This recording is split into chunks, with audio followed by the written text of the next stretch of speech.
because the video would get way too long. I don't even know if I have enough like camera battery for that. But let's read some pages, some chapters. I left off on page 17.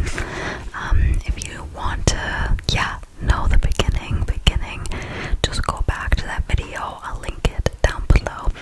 And little twist, if you guys like it and you want me to continue reading it, I will not read this book without you.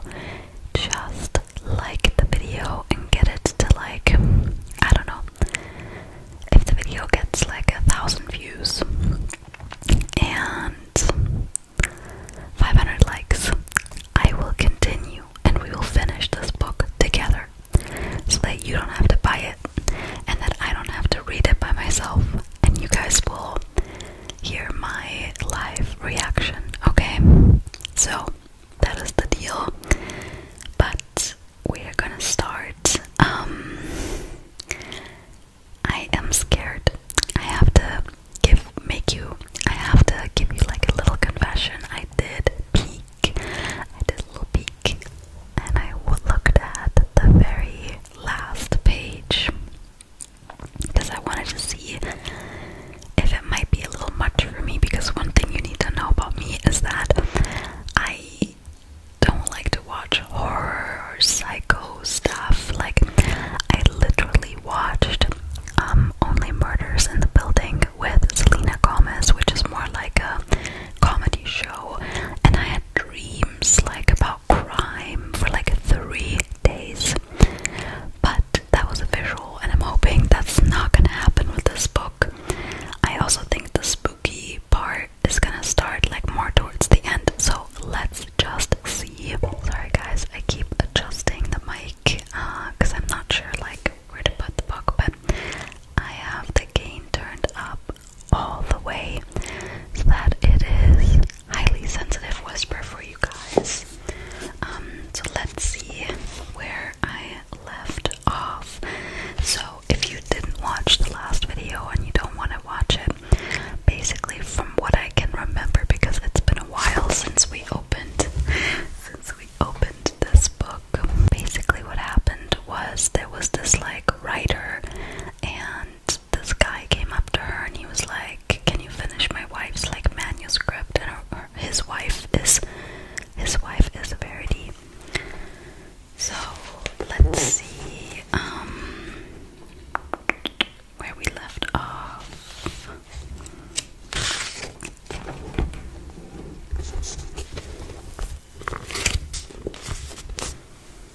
Okay, so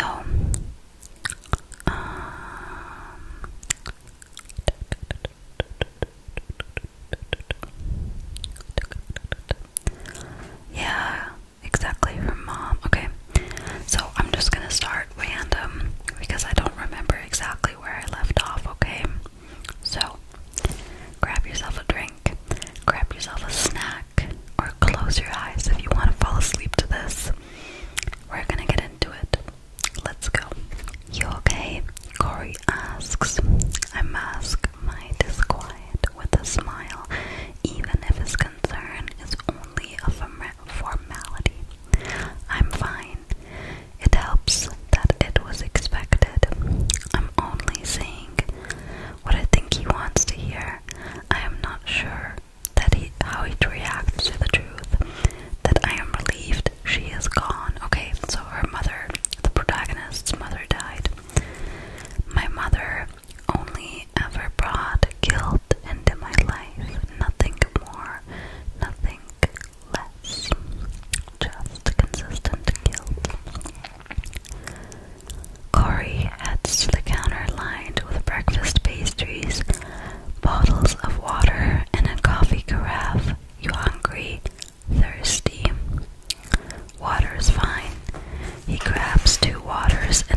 this morning, but it feels like nothing has happened in 2 hours.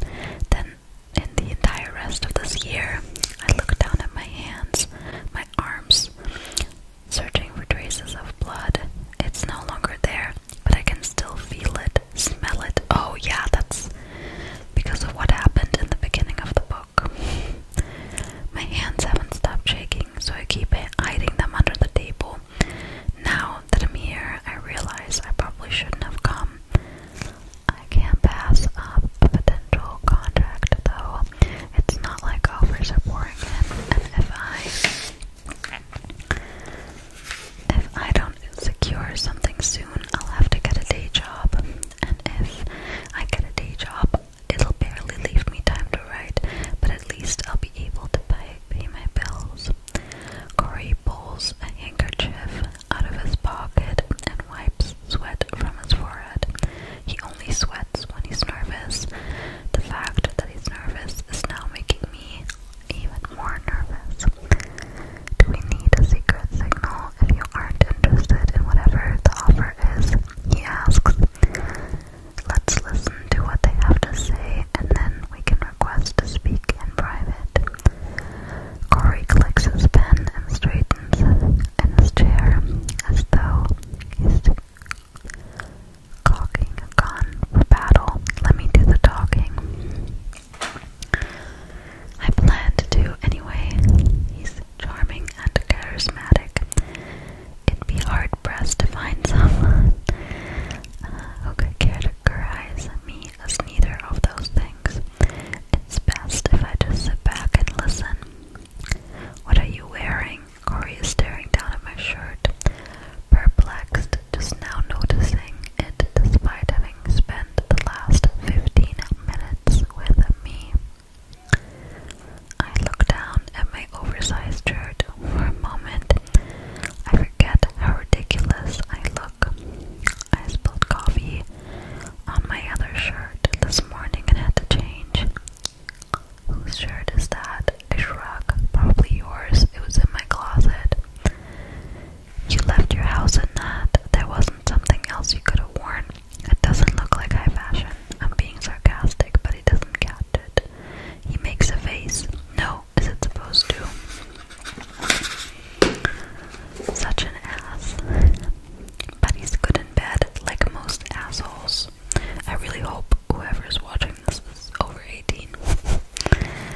I'm actually relieved when the conference room door opens and a woman walks in. She's followed almost comically by an older man walking so closely behind her that he bumps into the back of her when she stops. God damn it, Baron. I hear her mumble.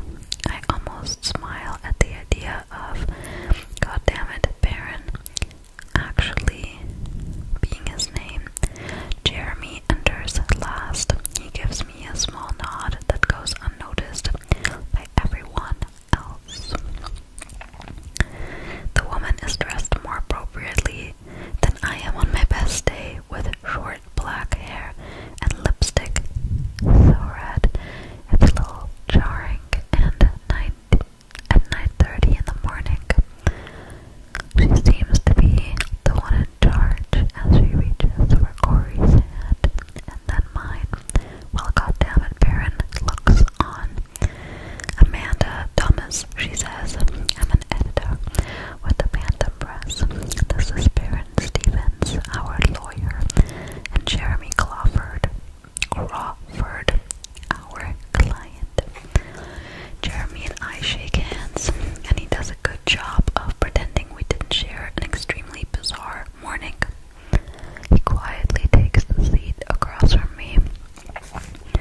successful series we would hate to see go unfinished. Our goal is to bring in a writer who is willing to step in, finish the series, complete the book tours, press releases, and whatever else that is normally required of Verity. We plan to put out a press release introducing the new co-writer while also preserving as much of Verity's privacy as possible. I will say, guys, I am intrigued, but I am still scared because I know this book is gonna get dark. I don't know at what point, but we're only on page 25. Book tours, press release. Corey is looking at me now. He knows that I'm not okay with that aspect. A lot of authors excel in reader interaction, but I'm so awkward. And I'm afraid that once my readers meet me in person, they'll swear off my books forever. I've only done one signing, and I didn't sleep for the week leading up to it. I was so scared during the signing that it was hard for me to speak. The next day, I received an email from a reader who said that I was a stuck up bee. I don't want to say that. You guys know. To her, and she'd never read my books again. And that's why I stay at home and write. I think the idea of me is better than the reality of me. Corey says nothing as he opens the folder Amanda hands to him. And what is Mrs. Crawford's compensation for 3 novels? Goddammit, Parent answers this question. The terms of Verity's contract will remain the same with her publisher, and understandably won't be disclosed. All royalties will go to Verity, but my client, Jeremy Crawford, is willing to offer a flat payment of $75,000 per book.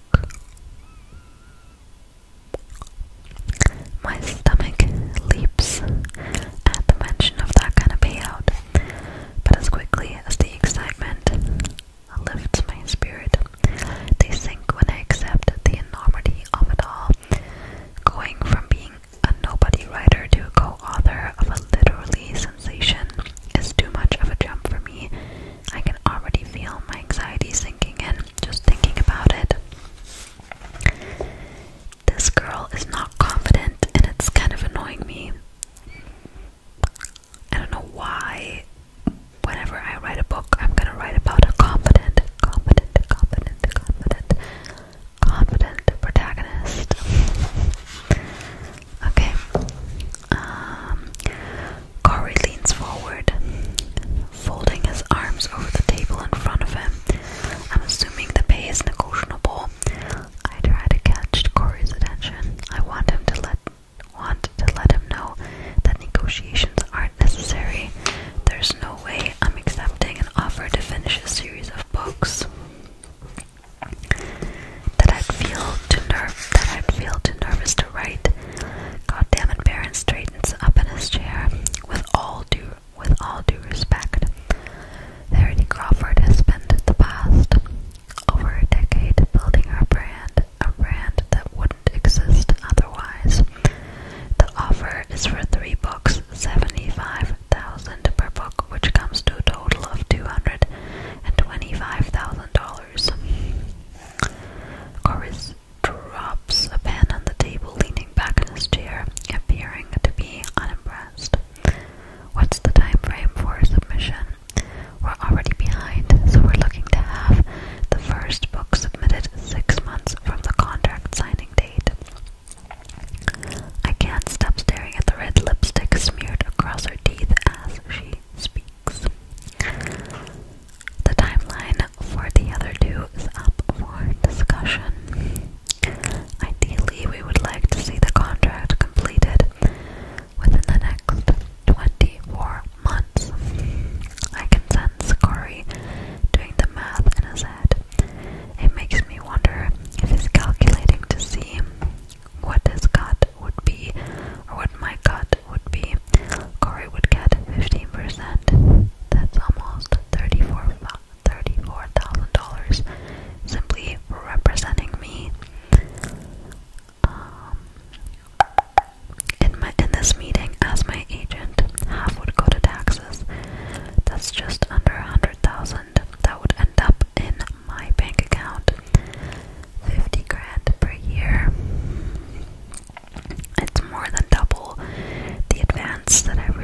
first time I felt this much nervous energy. I'm sure it's all mine. Jeremy somehow looks as calm as he did while he was helping me clean pieces of a pedestrian off of myself less than an hour ago. Jeremy leans back in his chair, dragging his hands down his face. Jesus, he mutters. Our meetings with publishers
He remarried a few years later, has a few stepkids and grandchildren.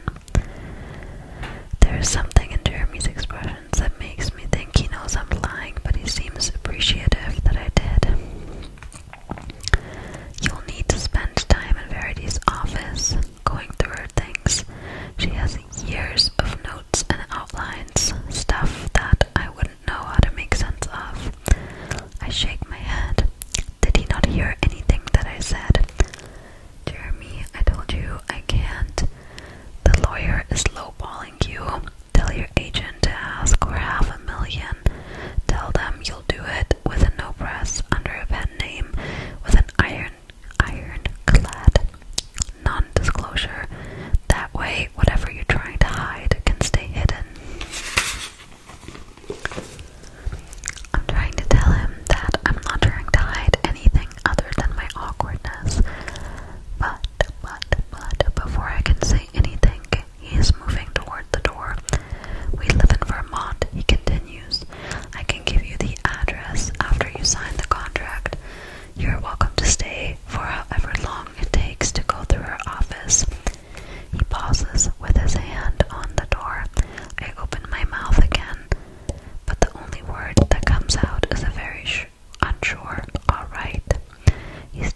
his words double as an insult to my own writing, considering I was offered this job because of our supposed similar writing styles, according to Verity's husband. Not what I meant, he says. He stands up and walks around the bar. He's standing next to me at the sink. He waits for me to finish scrubbing a plate. Then he takes it from me and begins rinsing off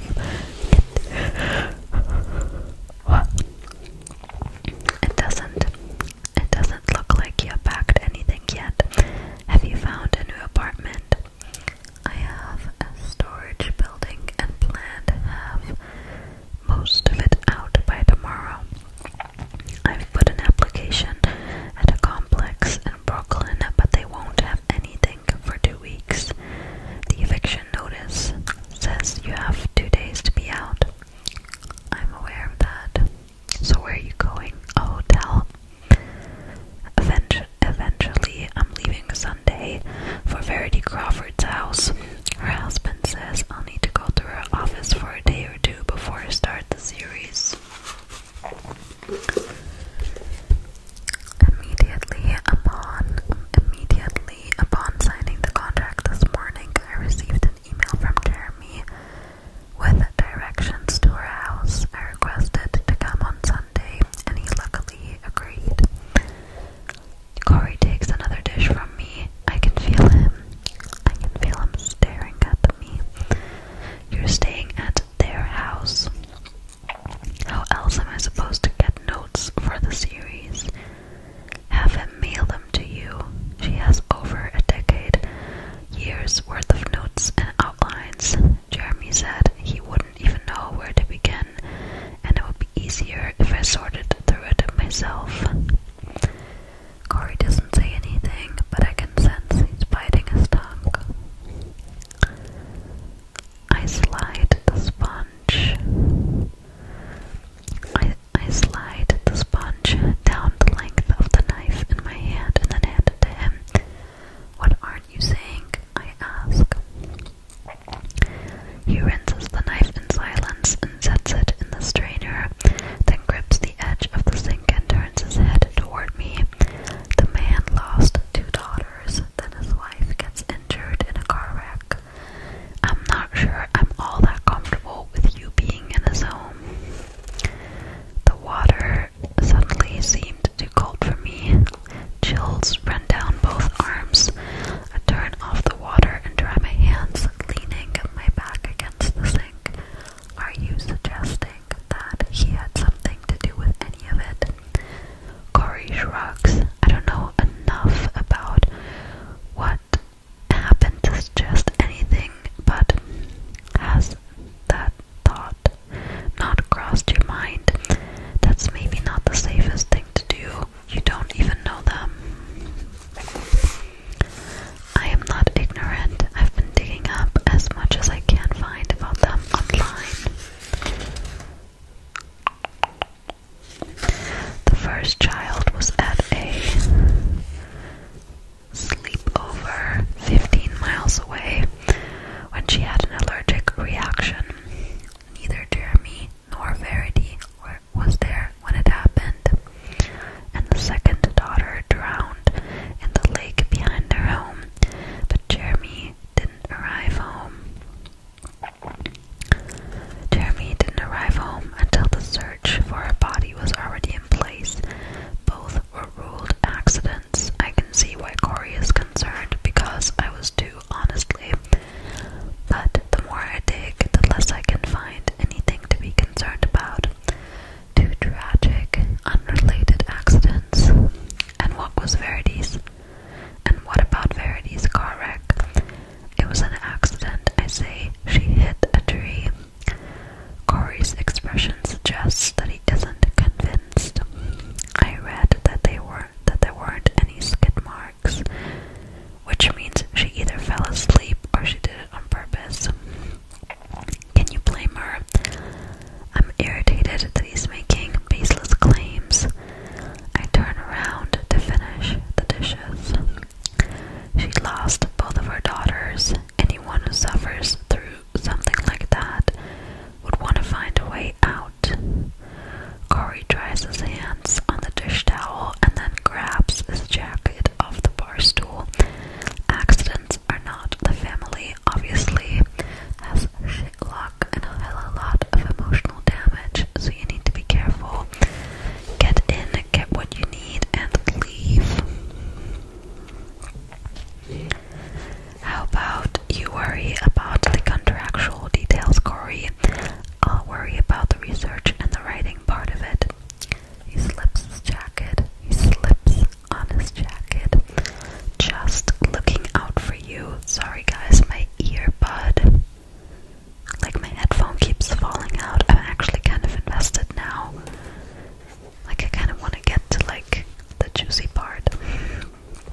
was gonna get laid tonight, but instead was quietly rejected right before finding out I'll be staying in another man's home. He's disguising his jealousy as concern. I walk him to the door. Relieved he's leaving this soon. I don't blame him for wanting to escape. This apartment has a weird vibe ever since my mother moved in. That's why I haven't bothered fighting the lease or informing the landlord that I'll have money in 2 weeks. I want out of this place more than Corey does right now. For what it's worth, he says, congratulations. Whether you created the series or not, your writing let you do it. You should be proud of that. I hate it when he says nice things at the height of my irritation. Thank you. Text me as soon as you get there Sunday. I will. And let me know if you need any help moving. I won't. He laughs a little. Okay then. He doesn't hug me goodbye. He salutes me as he backs away. And we've never parted more awkwardly. I have a feeling our relationship is finally as it should be. Agent and author. Nothing more. Okay.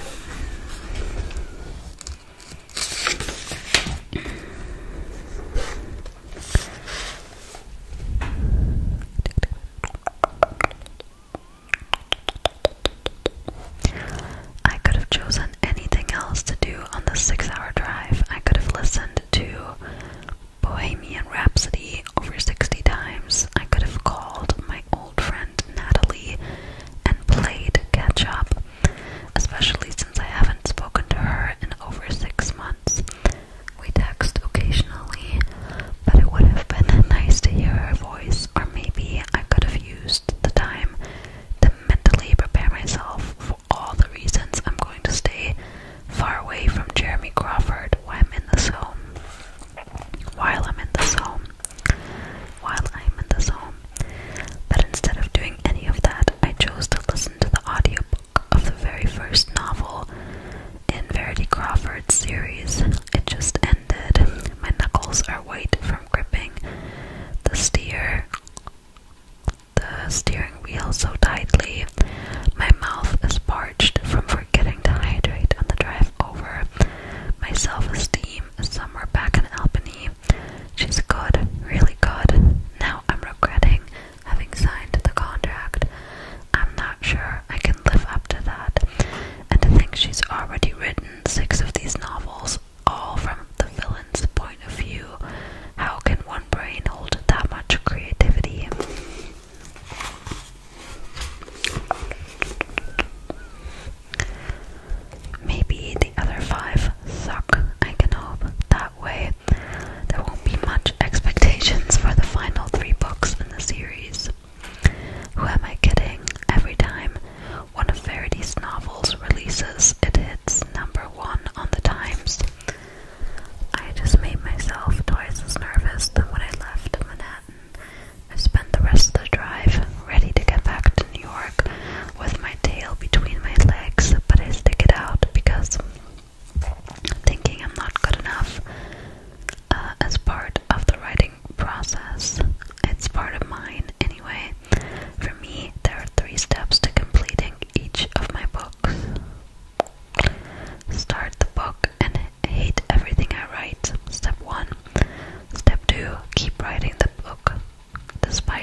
years. She simply doesn't want to write again. I guess that's understandable. They need to ensure the completion of the series. The publishers don't want to see their biggest source of income crash and burn. And while I'm honored that I was asked to complete it, I don't necessarily want to be thrown into that kind of spotlight. When I started writing, it wasn't my goal to become famous. I dreamt of a life where enough people would buy my books so that I could pay my bills and never be propelled into a life of riches and fame. Very few authors reach that level of success, so I was never concerned that it would happen to me. I realize attaching my name to the series would boost sales of my past books and ensure more opportunity in the future, but Verity is extremely successful, as is the series that I'm taking over. But I thought she was gonna write under like a anonymous name. Oh well. By attaching my real name, okay, to her series, I would be subjecting myself to the kind of attention I've spent most of my life fearing. I'm not looking for my 15 minutes of fame. I'm looking for a paycheck. It's going to be a long wait for that advance. I spend most of the rest of my money renting this car and putting things in storage. I paid a deposit for an apartment, but it won't be ready until next week, and maybe even the week after, which means that what little I have left, I will need to go to a hotel once I leave the Crawford home. This is my life, sort of homeless, living out of a suitcase just 1.5 weeks. After the last of my immediate family members passed away. Can it get any worse? I could be married to Amos right now, so life could always be worse. You know, guys, this isn't the most positive book. I think the next book that you and I will read together, once we maybe finished this, is gonna be a really positive, uplifting book. Like a cute, like little love story. I'm kind of in my reading era again, so you might see some more reading with me, like videos. Okay. I could be married. Oh, I already said that. Jesus, Lowen. I roll my eyes at my inability to realize how many writers would kill for this kind of opportunity. And here I am thinking my life has hit rock bottom. I'm grateful, party of one. I have to stop looking at my life through my mother's glasses. Once I get the advance on these novels, everything will start looking up. I'll no longer be between apartments. I took the exit for the Crawford home a few miles back. The GPS is leading me down a long, windy road, flanked by flowering dogwood trees and houses that keep getting bigger and more spread apart. When I finally reached the turn-in, I put the rental and park and stopped to admire the entrance. 2 tall brick columns loom on both sides of the driveway, a driveway that never seems to end. I crane my neck, trying to see the length of it. But the dark asphalt snakes between the trees. Somewhere up there is the house, and somewhere in this house lies Verity Crawford. I wonder if she knows that I'm coming. My palms start to sweat, so I lift them off the steering wheel and hold them in front of the air vents to dry them. The security gate is propped open, so I put the car in drive and slowly amble past the sturdy wrought iron. I tell myself to not freak out.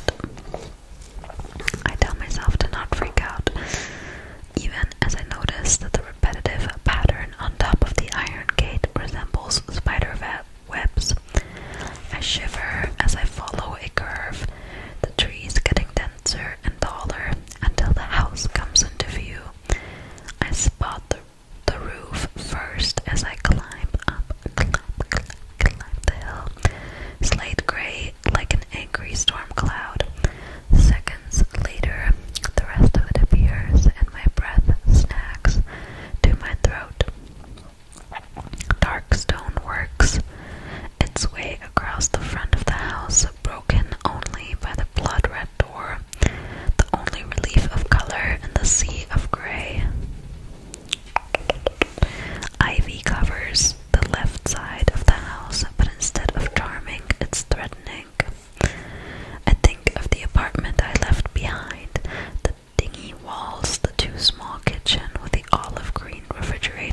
reach to the passenger seat and grab my phone so I can text Corey to let him know that I made it. When I put my hand on the driver's side door handle, I stiffen, stretching my spine against the back seat. I turn and look out my window. Shit, what the fuck? I slap my chest to make sure I still have a heartbeat as I stare back at the face staring into my car window. Then when I see the figure at my door is only a child, I cover my mouth, hoping he's heard his fair share of curse words. He doesn't laugh, he just stares, which seems creepier than if he'd scare me on purpose. He's a miniature version of Jeremy, the same mouth, same green eyes. I read in one of their articles that Verity and Jeremy had 3 children. This must be their little boy. Oh my gosh, I'm scared. I open the door and he takes a step back as I get out of the car. Hey, the child doesn't respond. Do you live here? Yes. I look at the house behind him, wondering what that must be like for a child to grow up in such a home. Must be nice, I mutter. Used to be. He turns and begins walking up the driveway toward the front door. I instantly feel bad for him. I'm not sure I've given much thought to the situation this family is in. This little boy, who can't be more than 5 years old, has lost both of his sisters, and who knows what that grief has done to his mother, and know it was apparent in Jeremy. I save my suitcase for later and shut my door, following the little boy. I'm only a few feet behind him when he opens the front door and walks into the house, then closes the door in my face. I wait a moment, wondering if maybe he has a sense of humor, but I can see through the frosted window of the front door that he continues through the house and doesn't let me come back in. I don't want to call him an asshole. He's a little kid and he's been through a lot, but I think he might be an asshole. I ring the doorbell and wait and wait and wait. I ring the doorbell again, but I get no answer. Jeremy puts his contact information in the email he sent me, so I pull up his number and text him. It's Lowen, I'm at your front door. I send the text and wait. A few seconds later, I can hear steps descending the stairs. I can see Jeremy's shadow through the frosted glass grow larger as he approaches the door. Right before it opens, I see him pause like he's taking a breath. I don't know why, but that pause reassures me that maybe I'm not the only one nervous about this whole situation. Weird how this potential discomfort brings me comfort. I don't think that's how it's supposed to work.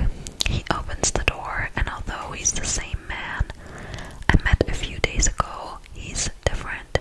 No suit or tie, no air of mystery around him. He's in sweatpants and a blue banana fish t-shirt, socks, no shoes. Hey. I don't like the buzz rushing through me right now. I ignore it and smile at him. Hi. He stares for a second and then steps aside, opening the door wider, wavering me in his arm. Sorry, I was upstairs. I told Crew to get the door. I guess he didn't hear me. I step into the foyer. Do you have a suitcase? Jeremy asks. I spin around to face him. Yeah, it's in my back seat, but I can get it later. Guys, I only want to get to the part where Verity shows up, and then we will cut, and then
you?" I ask him.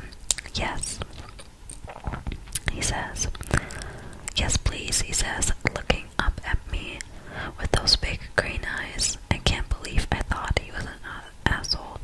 His voice is so sweet and his hands are so tiny they can't even open a bottle of soda yet. I take it from him and twist the bottle with ease. The front door opens as I'm handing the soda back to Crew. Jeremy narrows his eyes in Crew's direction. "I just told you no sodas." He leaves my suitcase against the wall and walks over to Crew, pulling the soda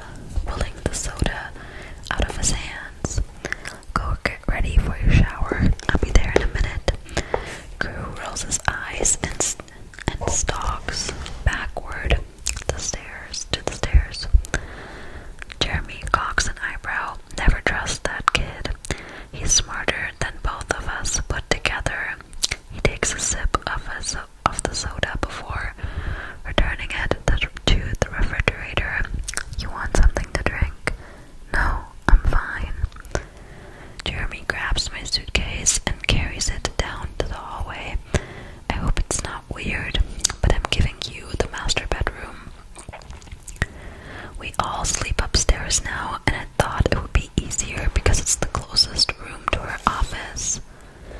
"I'm not sure I'm even staying the night," I say as I follow behind him. This place gives me an eerie vibe, so it would be nice if I could grab what I need and find a hotel. I was planning to check out our office and assess the situation.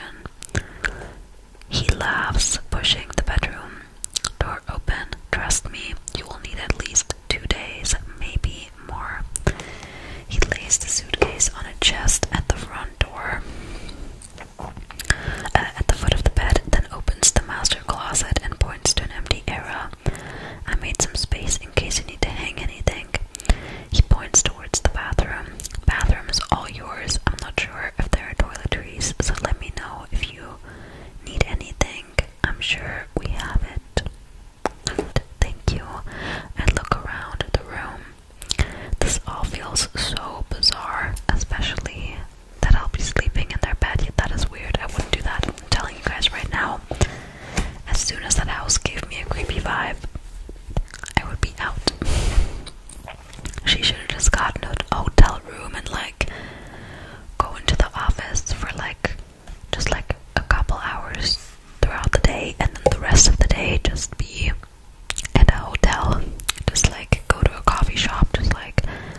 introduce you to Verity's nurse using your pen name.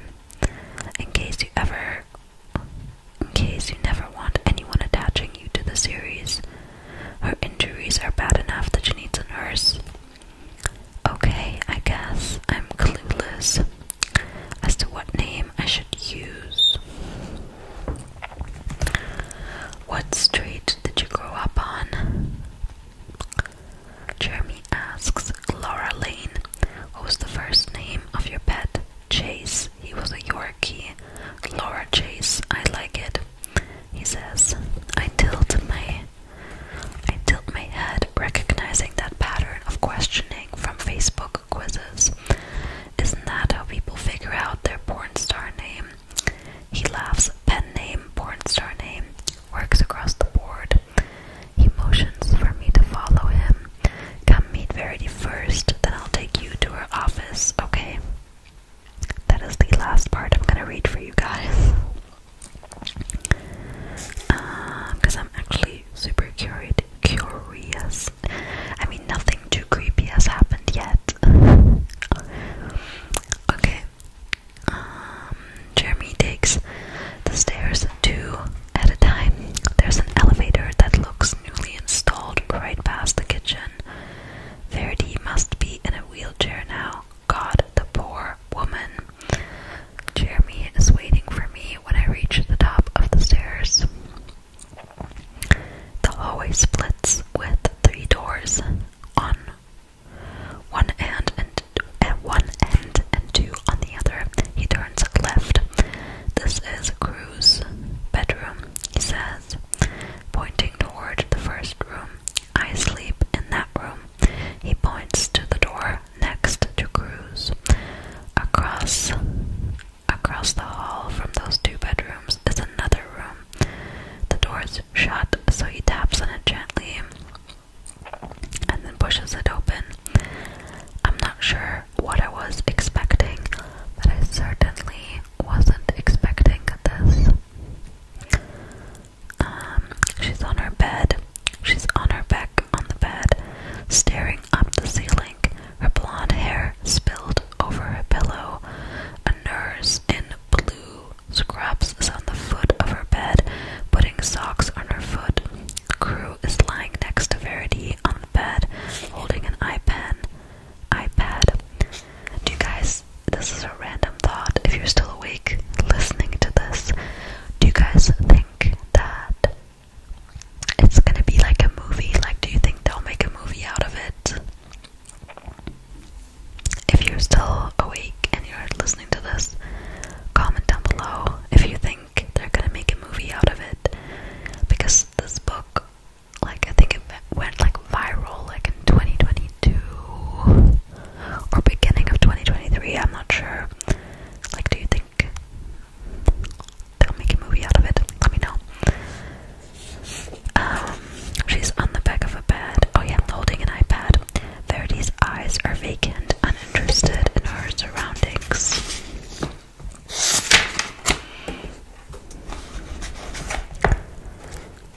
She is unaware of the nurse, unaware of me, of Crew, of Jeremy as he leans over and brushes her hair from her forehead.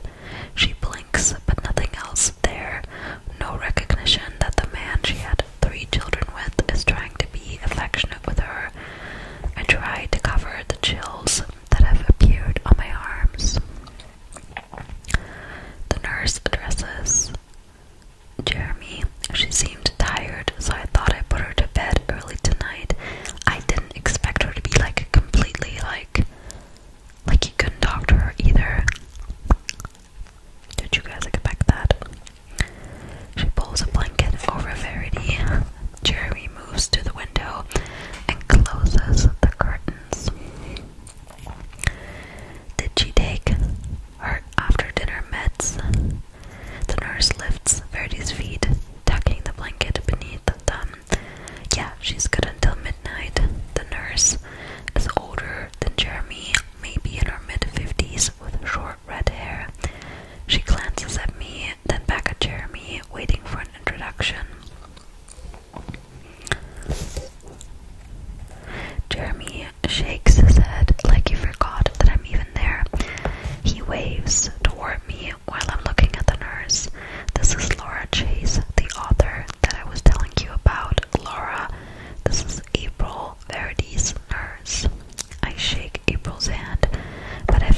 judgment as she eyes me up and down.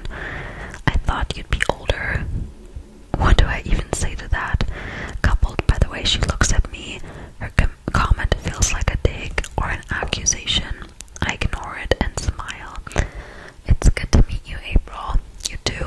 She grabs her purse off the dresser, directing her attention to Jeremy. I'll see you in the morning. Should be an easy night.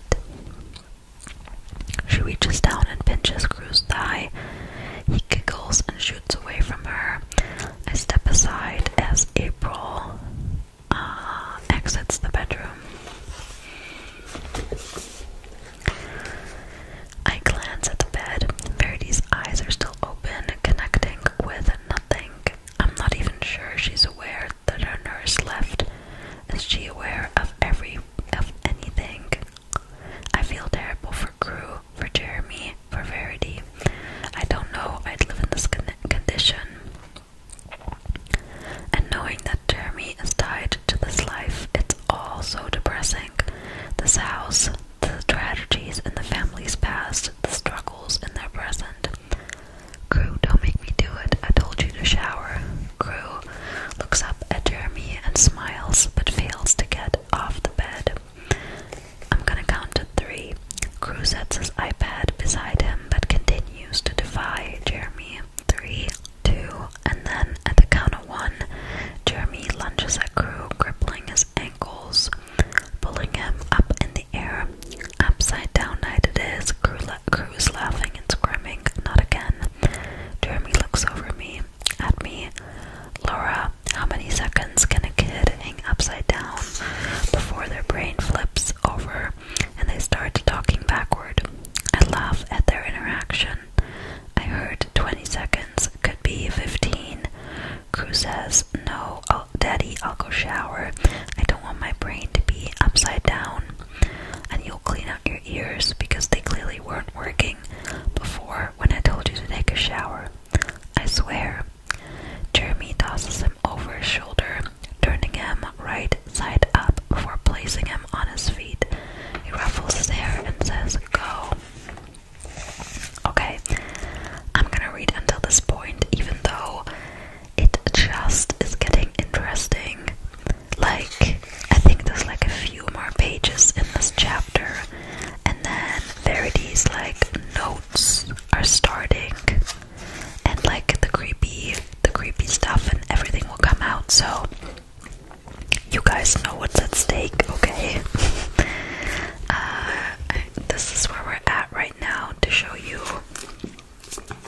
So yeah, I hope you guys enjoyed. If you did, make sure to give this video a thumbs up so that we can continue the series.